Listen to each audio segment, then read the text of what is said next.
আসসালামু আলাইকুম। অনেকেই আমাদের কাছে জানতে চান আমরা দৈনিক আমাদের গরুকে কত কেজি কাঁচা ঘাস দেই, এই বিষয়টি অনেকেই আমাদের কাছে জানতে চান। তো আজকের ভিডিওতে আপনাদেরকে বলে দেওয়ার চেষ্টা করব যে আমরা আমাদের গরুকে দৈনিক কত কেজি কাঁচা ঘাস দেওয়ার চেষ্টা করি। এইটা শুধুমাত্র আমাদের খামারের ক্ষেত্রেই প্রযোজ্য। আপনি চাইলে আমাদেরটা ফলো করতেও পারেন, নাও করতে পারেন, এইটা একান্তই আপনার ব্যক্তিগত ব্যাপার। তো আমরা আজকে দুপুর টাইমে আসছি ঘাস কাটার জন্য। আমরা যে জমি থেকে আজকে ঘাস কাটবো, এই জমিটার থেকে আমরা এর আগে পরে মানে এই সিজনে বিশেষ করে মানে এই বর্ষা সিজনে এখনো পর্যন্ত ঘাস কাটি নাই। এর কারণ হচ্ছে আমরা অন্য অন্য জমি থেকে ঘাস কাটতে কাটতে এখানে আসার সময় পাইনি, আর যে কারণে এখানকার ঘাসগুলি অনেক বয়স হয়ে গেছে। যদিও আমাদের গরুতে এই বয়সালা ঘাস আরও বেশি ভালো খায়, মানে একটু বয়স্ক হইলে।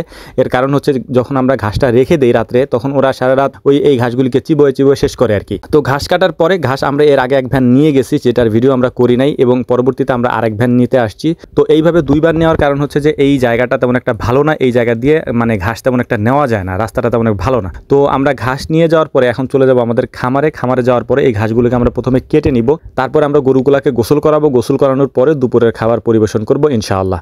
তো আমরা ঘাসগুলাকে কেটে নিচ্ছিলাম। আমার সাথে আমার দুই ছোট ভাই ছিল, নিশান ছিল, কালু ছিল। ওরা আমাকে একটু হেল্প করতেছিল দুপুর টাইমে। তো অনেক বেশি ক্লান্ত আমরা, কারণ দুপুর টাইমে প্রচণ্ড গরম এখন এই সিজনে, বিশেষ করে মানে এখন যদিও বৃষ্টির সিজন, কখন হুটহাট করে বৃষ্টি নেমে যায় এটা তো বলা যায় না। তো আলহামদুলিল্লাহ ঘাস কাটা কমপ্লিট হওয়ার পরে ওরা বললো যে ভাই চলেন আমরা একটু জাম্বুরা খাই। তো আমাদের গাছে দুই ধরনের জাম্বুরা ছিল, একটা হচ্ছে সাদা আর একটা হচ্ছে লাল। তো প্রথমে আমরা সাদা জাম্বুরাটা পেরে নিছি। মানে সাদা বলতে তো সবগুলো উপর থেকে সবুজই দেখা যায়, ভেতরে হচ্ছে একটার সাদা থাকে আর একটা লাল। তো আমরা এখন যেটা পারছি সেটার ভিতরটা হচ্ছে সাদা। তো ওরা বলতেছিল যে ভাই লালটা তেমন একটা পাকে নাই, ওইটা পারার দরকার নেই। ওরা আগে পরে পারছে আর কি, এই জন্য বলতেছে যে ভাই মনে হয় পাকে নাই।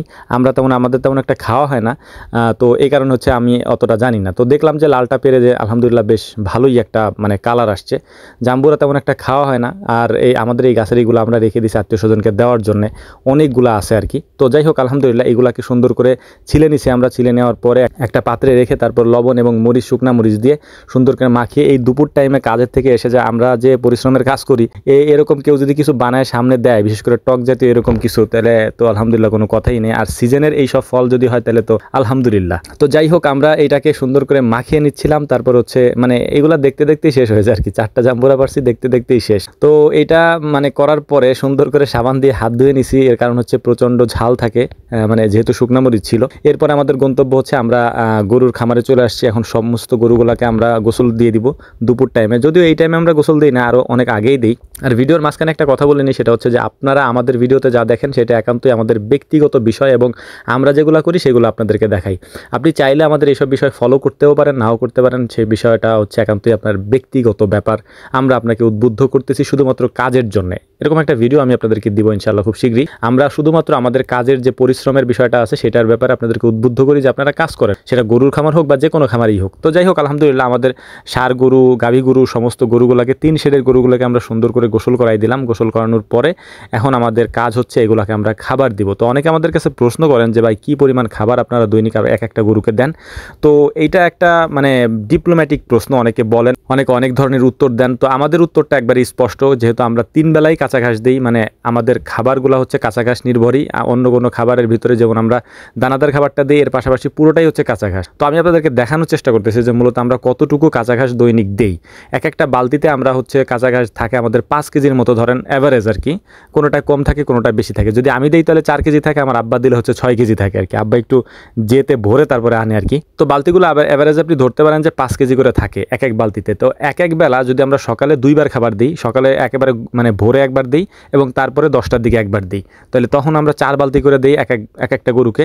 মানে 2 বালতি 4 বালতি দিই। এরপরে বাকি 2 বেলায় হচ্ছে আমরা আবার 4 বালতি দিই, টোটাল 8 বালতি দিই। তাহলে 8 বালতি যদি আমরা দিই, অ্যাভারেজে যদি 5 কেজি করে ধরি, তাহলে এক একটা গরুকে আমরা প্রায় 40 কেজির মতো কাঁচা ঘাস দিই। এর পাশাপাশি আমরা দানাদার খাবার দিই, খড় আমরা খাওয়াই না। বাধ্য হয়ে যখন আমরা দেখি যে ঘাস কাটতে যাইতে পারতেছি না বা কোনো লোক নাই, তখন আমরা খড় দেওয়ার চেষ্টা করি। এখন তো আমাদের খড় নাই, বা খড় আছে এক জায়গায় রাখা আছে, সেখান থেকে আবার আনতে হবে, মানে কিনে রেখে আসছি সেখান থেকে আনতে হবে। তো এইটাই হচ্ছে মূল ব্যাপার। আমরা এক একটা গরুকে প্রতিদিন 40 কেজির মতো কাঁচা ঘাস দেই। এইটা হচ্ছে পূর্ণাঙ্গ প্রাপ্তবয়স্ক গরুগুলাকে, যেগুলো একটু সাইজে ছোট সেগুলো আবার একটু কম দিই। তবে পূর্ণাঙ্গ প্রাপ্তবয়স্ক একটা গরুকে আমরা দৈনিক 40 কেজি করে কাঁচা ঘাস দেওয়ার চেষ্টা করি। আশা করি বুঝতে পারছেন। আসসালামু আলাইকুম রহমতুল্লাহ।